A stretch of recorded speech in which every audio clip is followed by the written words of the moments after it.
Hey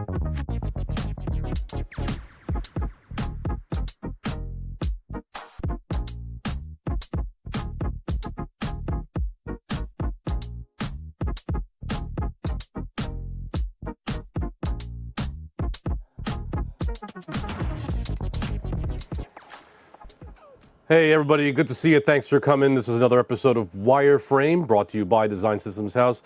I am your host, Donnie D'Amato, and today we're going to be talking about Android dialing. Some things that happened in the news recently. In fact, I mean, it's a little late this week for Wireframe. Usually we would have had an episode by now, but I've just been super busy. You should know at this point, because I talk about it a lot, I am writing a book, and I spoke with the editor of the book this past weekend, and gave me some notes, and I've been kind of addressing those notes for the past couple of days. I finally got through all the notes that was provided to me. So I do have some other things that I need to take care of for the book now. The long story short there is that I found out about Adobe InCopy. I didn't realize that Adobe had a word processor. And you go, hold on a second, why would you use Adobe for a word processor? And the answer is that I think it'd actually be really, really good for book writing, because then InDesign can read that information and then style it right in the same ecosystem, which I think is great. Plus, you could put stuff to the cloud. I think it's going to be great. But now it's going to be like the 5th time I've moved this book. But it's okay. It's okay. It'll come out. It's going to happen. I see the finish line.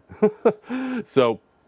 But anyway, like I said, today we're going to be talking about the new dialer application for Android, specifically the new UI for it. There's a lot of buzz that happened in the last week talking about it, lots of different opinions. So I want to get into some of that stuff. But before we do that, let's ask our sidekick about how they feel about the dialing apps, and is there a way to figure out what a dialing app is all about, or how you would consider? Yeah, let's ask that. How you would consider redesigning a dialer app. Let's go ahead and ask. Let's see. Hey, I have a question for you. How would you go about redesigning a application that would be used to make phone calls on like a smartphone? Redesigning an application used for phone calls on a smartphone would involve focusing on user experience and enhancing functionality. Some key considerations for a phone call app redesign could include simplifying the interface to make it more visually appealing and intuitive, improving call management features, such as making it easier to find contacts and adding call history favorite options, integrating voice or video calling options if they aren't already part of the app, enhancing call quality by optimizing sound clarity or offering call settings, adding extra security features such as end-to-end encryption. Okay. All right. I guess there would be more features in there, but I think there was a good overall gist there. Especially, I picked up on the large features, right? The large buttons and things like that. I think simplifying that stuff. I think that's some interesting takes on that kind of feedback or that kind of idea, right? It was very high level, obviously, but we're going to go into the actual redesign right now. And again, if you're listening to us on the audio, unfortunately, you won't be able to see this stuff, but you can, of course, look online and take a peek at the screenshots. And I believe I'm going to be looking at the screenshots from Android Police. Yes, that's right. So, Android Police put this out actually in July, the late July, so this is about a month old. I think these are the initial screenshots of this stuff. And Phone by Google gets a big redesign. This is the dialer app. This is effectively what this is. And they have a couple of screenshots here that I'm going to make a little bit larger. And the first screenshot that they have here is, I think, the history. Looks like the history of all your calls. Which doesn't look all that different from my Android device from what I can tell. I think the only difference that I really see here is that these items look more like cards, if I remember correctly. And actually, let me pull up mine real quick just so I can do a quick comparison because I do not believe I have this yet. Oop. Let's see here. Okay, dialer app, recents. Yeah, I think my dialer actually is a little bit closer to the Samsung dialer. I don't think it's actually the Android dialer. I'm assuming that this is for like Pixel phones. But regardless, my dialer app, because it's a Samsung one, I think it's a different UI. But regardless, I think the cards potentially might be different, but it's hard to tell because, again, I don't have a Pixel phone. This looks like spam. Okay, so this great. I'm sure everyone loves to look at the spam area. Let's continue on. Okay, so this is the contacts, and again, this looks a lot like regular Google Contacts. So let me actually pull that one up for myself. Let's see here. Contacts in my phone. Where are they? Here they are. I found them. Okay, yeah, maybe this is the new UI that I have. It's hard to say because it looks very similar. Or does it, actually? No, actually it doesn't.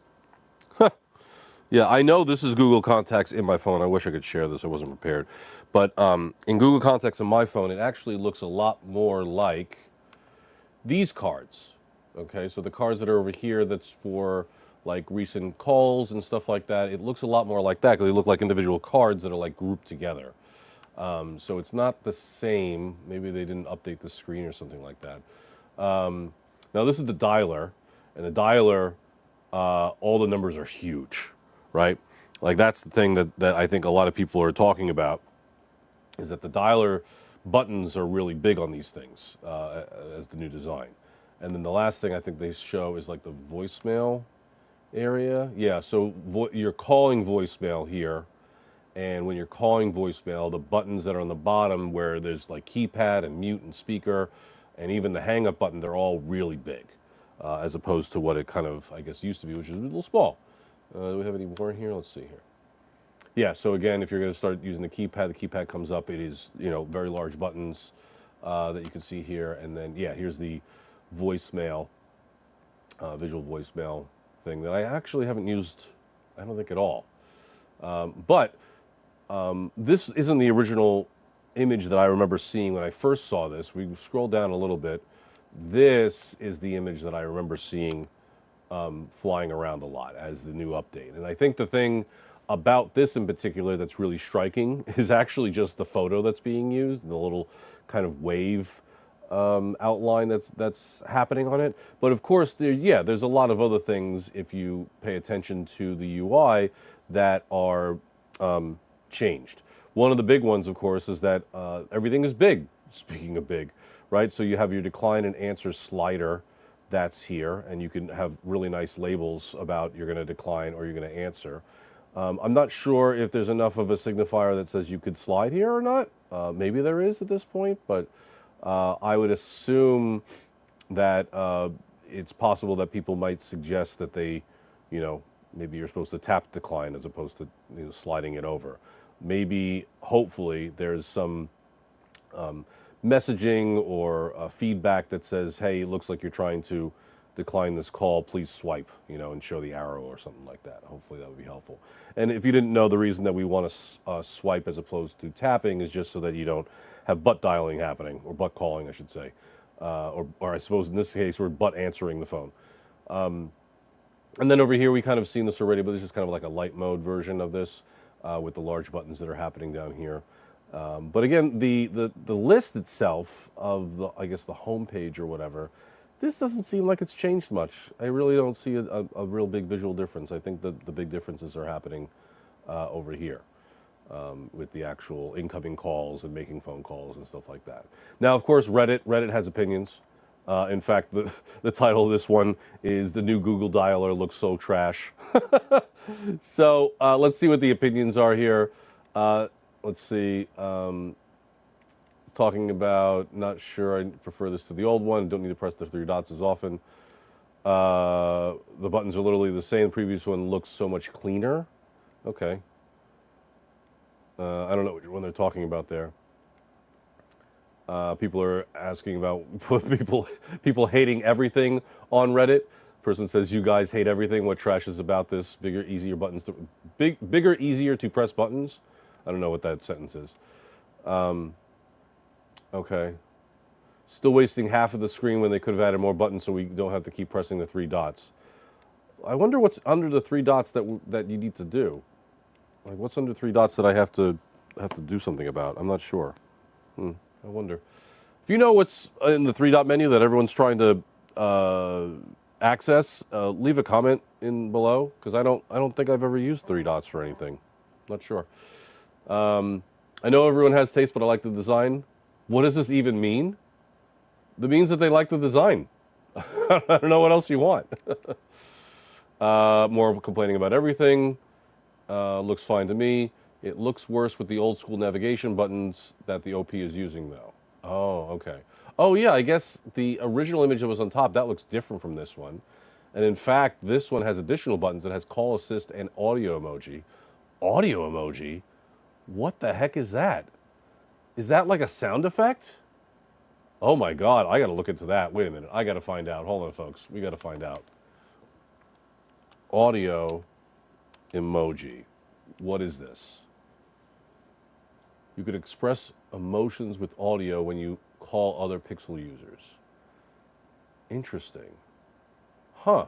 Okay, I did not know that. All right, I did not know that. Something I have to look into. I mean, I'm not a Pixel user, so I really can't use it. All right. So yeah, it's a whole bunch of people saying they like it, they don't like it, who cares? But a lot of the feedback that I remember seeing, which I guess was a little bit of a weird take for me at least, was people were saying that the design was catering to old people. And it's a weird take, I think, especially, thinking about accessibility like I do and many of the other folks in the community do. Because if you put accessibility first, then, old people and young people can absolutely use, this interface, right? So you bring up the things that you're going to be using up most often. You can make those buttons nice and big so they're easy to tap, right? Especially with me and my big thumbs, it's really easier to tap those things as opposed to smaller buttons that would be on the screen.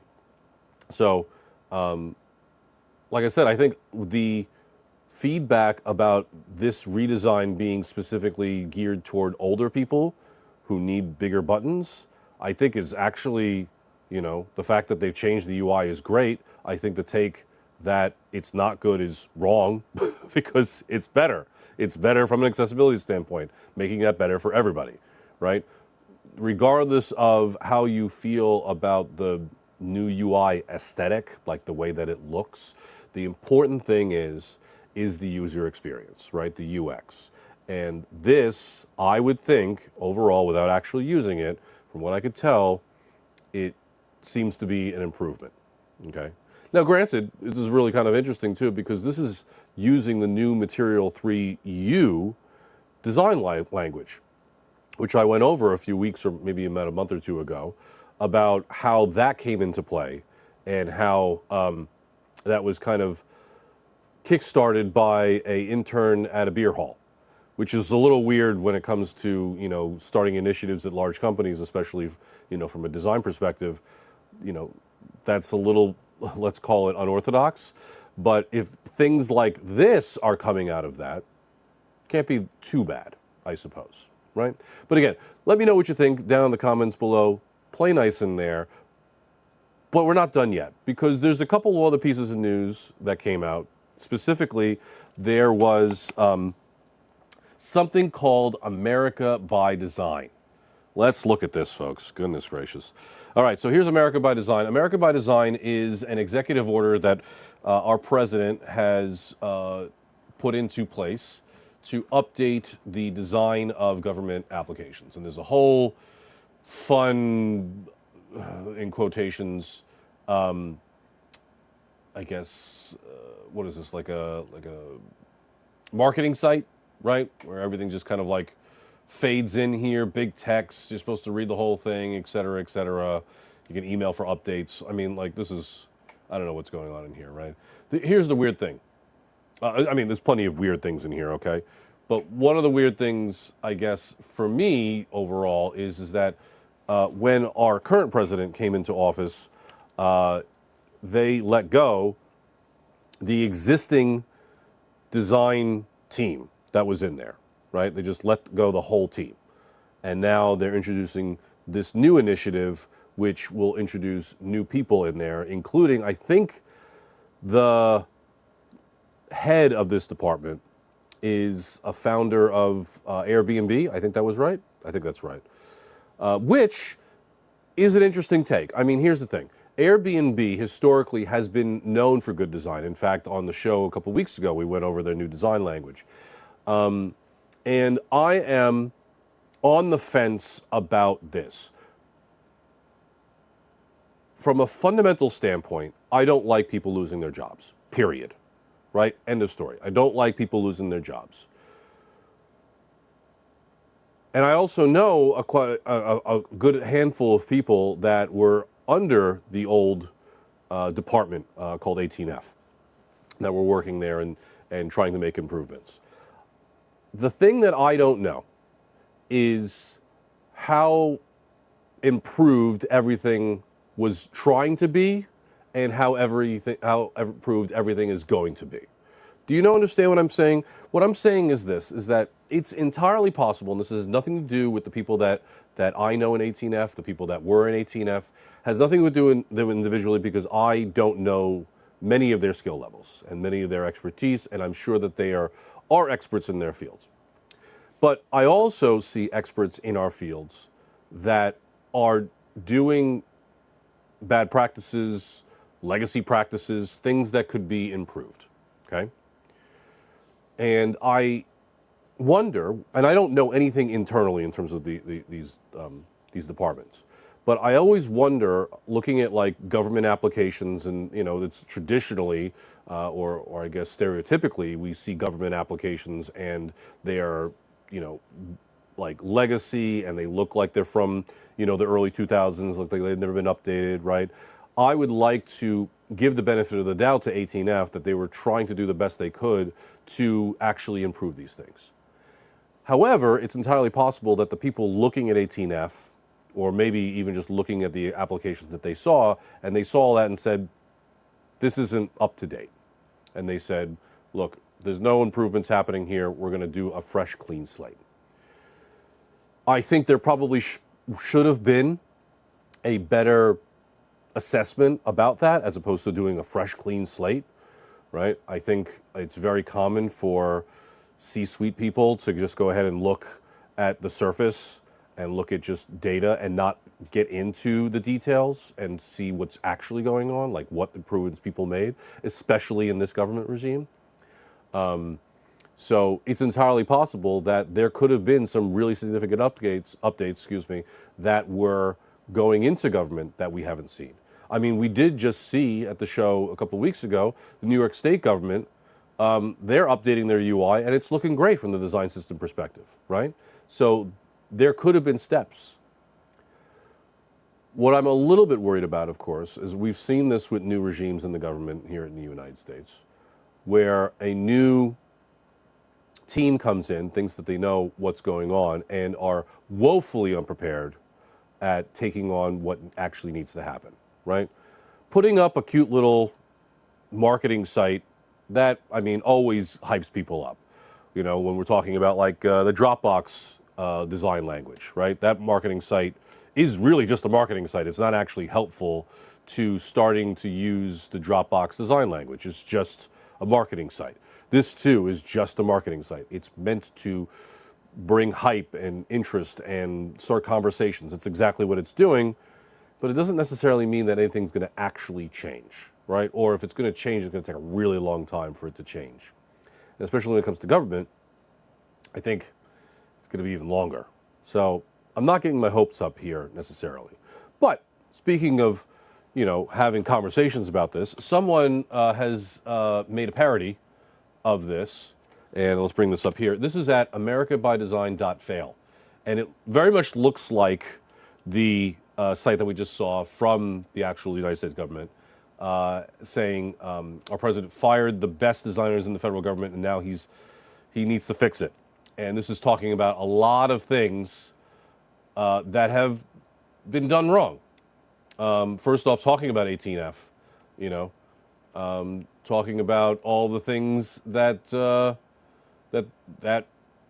access that was given that was bad news. There's not good ideas. This is also relating to basically all the paragraphs calling out things in the original site and asking why did you do these things, right? Do you think that we'd be so in awe of the American flag video background that we wouldn't care about any of the text that is impossible to read? Video backgrounds being cool 10 years ago? I don't know, man. They're still being used, right? Video backgrounds are still being used. But you know what? I'll take the jab. That sounds good. Okay. There was some stuff. Yeah, basic HTML. Why is every single word wrapped in 2 spans? I didn't look at the HTML, but I bet you that's what's happening. Apparently there's inline styles. Of course there is. Let's see here.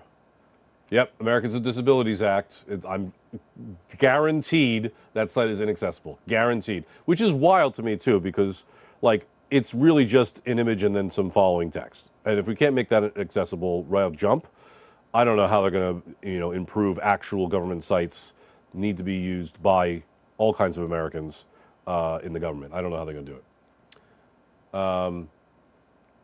Dear Leader language, I didn't even see that because I didn't actually read the original one because I don't want to. Not knows how to use apostrophes. Apparently they're talking about Nixon. I did see that at the end. I don't know why Nixon's bringing up. How should we pronounce the acronym for National Design System? Should it be NADS? Yeah, it should be NADS. Absolutely. Why did you add a copyright? Didn't our tax dollars already pay for this? Yeah, sure. Absolutely. That's a great question. If this role is any indication of how this product would go, how much is it going to cost taxpayers to fix this damage? Is design even your passion? What the fuck? Yeah. I mean, these are great points. And there's more great points in here, right? Talking again about what I just mentioned, right? You cleared out a knowledgeable expert group of individuals that I have confidence were going toward better solutions for government, right, within their means. I'm sure that they were doing that. Like I mentioned, I know a couple of people that came out of that team. Now you've gotten rid of all of them, cleaned the slate, and now going to introduce an entirely new team. And if this new team made the America by Design site, that's over here, it doesn't matter. If they made that site, then we have a problem, right? If they made that site, then they don't know the basics about accessibility. They don't know what their role and responsibilities for accessibility. And this is happening elsewhere, but specifically in government where many, many people here in the country are trying to access programs and things of that nature. When they can't, that's bad, right? People, one of the sayings that's out there is that everyone's going to need accessibility in some time in their life, right? When you're a very, very young child and you don't even know how to walk, you need things to help you to get around, right? Even if it's just individuals to actually help you. And then on the other side of your lifespan, right, your vision goes, your mobility goes, you need help in different ways. And it's hard to depend on other people, right? So we need to make changes in our environment in order to help us before we get too old, right? Because when we get too old, we don't have those things in place, then we're going to be asking why weren't those things in place? And we could have did it when we were younger. So it's people in the community that are spearheading this and trying to make accessibility a top priority and shouting at the rooftops. That's the right play. Speaking of that, I want to bring up a tool that I don't think a lot of people are talking about. And I'm going to bring it up here on the computer. It is called Guidepup. So Guidepup is a screen reader driver for test automation. Okay? And on the bottom here it says reliable automation for your screen reader accessibility workflows through JavaScript. Okay. What does this mean? What is this thing? Right? Why am I bringing this up? Aren't there other accessibility tools out there? Why wouldn't I use one of those? Here's what I want to get out of this as an educational piece here. Okay? let's say, for example, you are doing some accessibility testing. Maybe there's some automations in there. You're checking to make sure a label is associated with an input and all that kind of stuff. You know, the basic stuff that you normally see. But then we get some sort of accessibility tester, an actual human being, come in and say, hey, my assistive technology announcements aren't producing things that make it easy for me to navigate through this experience, right? And that means that it's not enough to make sure that just the label is associated with the input. We need to make sure that the keyboard navigation is correct. We need to make sure that the labeling is accurate. We need to make sure the semantic naming is happening.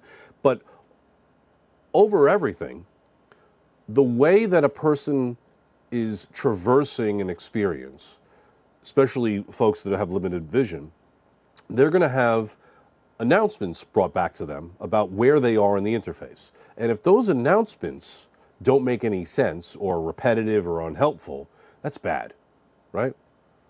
So what if we can assert that a particular announcement or set of announcements is what we're expecting, right? That it is actually helpful, that things are not repeating, that things aren't missing, right? What if we could actually assert those announcements? Because if you've done accessibility testing, you might know that trying to debug some assistive technology announcements is really, really annoying and repetitive because you need to listen for what the screen reader is announcing to you, what that assistive technology is actually saying, and go over it and make a change here and then try it again, make a change here, try it again, right? And every single time you make a change and try it again, you have to listen to all those announcements.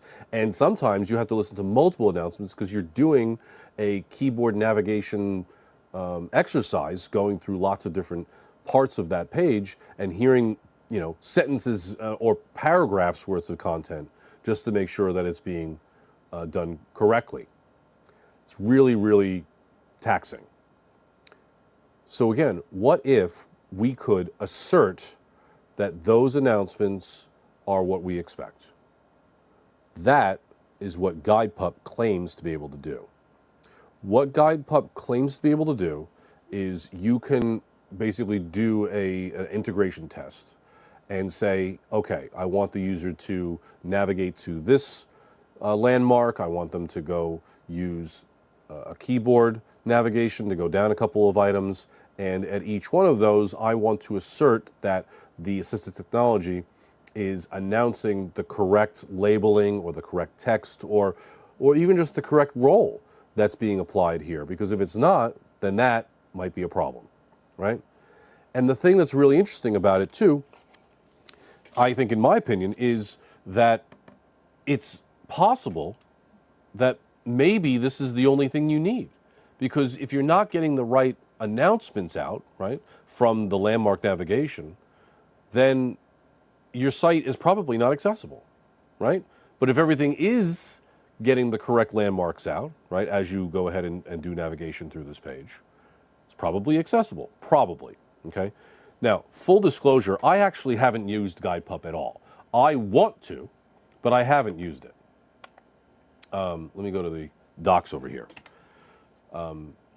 So I would love to use this. I would love to have a project that actually uses it because I don't do a lot of integration testing because I'm a design system person, so I'm usually just making components. But things like menus would be really great for this, I think. But as you can see here, what we're looking for here is you have an import a voiceover from Guidepup. You're going to start your voiceover. You're going to move to the next item. So voiceover next. So I'm assuming that's some sort of navigation that you do with a keyboard. And then stop voiceover. So perform some commands. Let's see what they have here. Is there commands in here? Let's see. Windows key codes. Okay, so Mac key. Okay. Let's see if there's. Let's look at the docs actually. Let's see a real world example. Okay. All right. So you go to installation. Apparently it's on Playwright. So you got to install Playwright.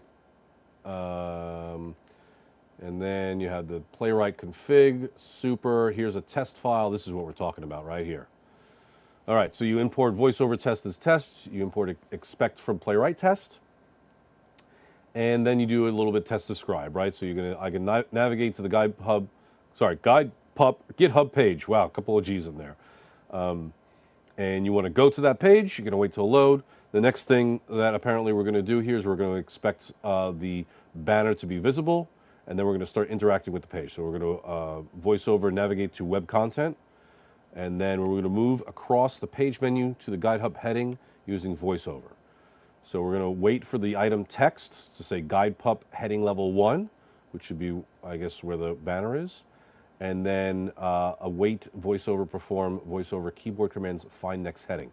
So I assume, and I don't know, I don't do enough assistive technology navigation, but I'm assuming that keyboard commands is a general command to do a keyboard navigation such that it'll find the next heading. And then assert, here it is, that the spoken phrases are expected, right? So you're going to voice over, spoken phrase log, and to match the snapshot. Look at that, right? That is sounding really cool. Yeah, so here's looks like is this a GIF? Yeah, it's a GIF that's showing this kind of working basically in Playwright. Okay, super cool, super cool. Yeah, so I think a lot more people need to know about this library. I think it is probably, the thing to be using if you are, doing application development, right? You have a feature that has a dashboard or some other form that a user is interacting with to get to some goal, right? This is the kind of accessibility testing that I think would be huge for those folks. It's, again, less so when it comes to, I think, design system components. It's really going to take a more complex component for it to be useful in this particular case, I think. But on the flip side, I think it would also be helpful just to learn, right? So that if you learn how this works and can use it to your advantage, then you can inform more people about this thing. And the reason I'm so excited about this, by the way, is that I had the idea for this back 7 or 8 years ago, right? When I first started making design systems, first started kind of getting into the nitty gritty of it. And one of the things that I thought was, again, really annoying was, okay, I got to listen to this entire voiceover to get finished before I can, make an adjustment, and I got to listen to it over again. And here I am just, trying to listen to this over and over and over, and it's just very droning, really hard. So I was looking into, okay, how do I hook into the voiceovers and the NVIDIAs and the JAWs and get their outputs, and it's not easy. So I commend the author of this library here because it is significant, last I checked at least. And what makes it even harder too is that all of these different assistive technology solutions have different things about them. Some will work with newer, modern approaches for different things that we might do. I don't have any examples, unfortunately, but I definitely have seen the accessibility community kind of describe some of the nuances between the different technologies and how you have to, unfortunately, support all of them. And we would kind of wish that all the technologies would kind of arrive to a shared standard. But it's not the case. It's kind of similar to how browsers used to be, where you got to wait for all the browsers to kind of catch up before you could actually start using a particular feature. So something to keep in mind in all of that. That, again, I don't know how much it keeps in mind here in Guidepup. I haven't used it yet, but I think a lot more eyes need to go onto this thing so that a lot more people start trying to use it where it's appropriate, and I think that would be really cool. But again, let me know what you think. Let me know if you've tried it out in the comments down below. That would be really cool as well. But something else that I want to go ahead and mention as well is I set this up kind of nicely over here for myself, is that I, this past weekend, was just looking at jobs on LinkedIn because I wanted to fill up the job board on the Discord. So if you're not on the Discord right now, I keep mentioning it, but now I have a real lower third, boom, right there that says where to go. So you can go to discord.ds.house. And that's where I've been posting all the jobs that I've been finding in the design system space. You're going to have design technologists in there, design engineers in there, product designers, of course. If you're looking for a job, if you are hiring for a job in the design system space, you should definitely throw a link in there. And I've just been throwing straight up links. I'm not even posting any other text. I'm just like, here's a LinkedIn link. Go over there if you want to find out more about this thing. Hopefully the unfurl catches it. But you can go to discord.ds.house, and that's going to give you an invite to the Discord. Again, the activity there is very dormant, but hey, if we just get more people, maybe it'll be better over there. And maybe I can even find someone who knows how to Discord in the first place. I don't have enough time to figure it out. It looks like there's a lot that could be involved. I've been in the Storybook Discord and seeing all the cute stuff that they do in there, the Astro Discord as well. A lot of cool stuff that you can do with Discord. You just gotta like sit down and figure it out. So anyway, if you want to join, go ahead in there and be about that if you really want to be a part of a newer community of this stuff where you want to interact with me. I try to pay attention to that as much as I possibly can. But past all that, thank you for joining me tonight. It was a blast to share some stuff with you. Let me know again what you think in comments or in the Discord, and I'll see you in the next one. Later.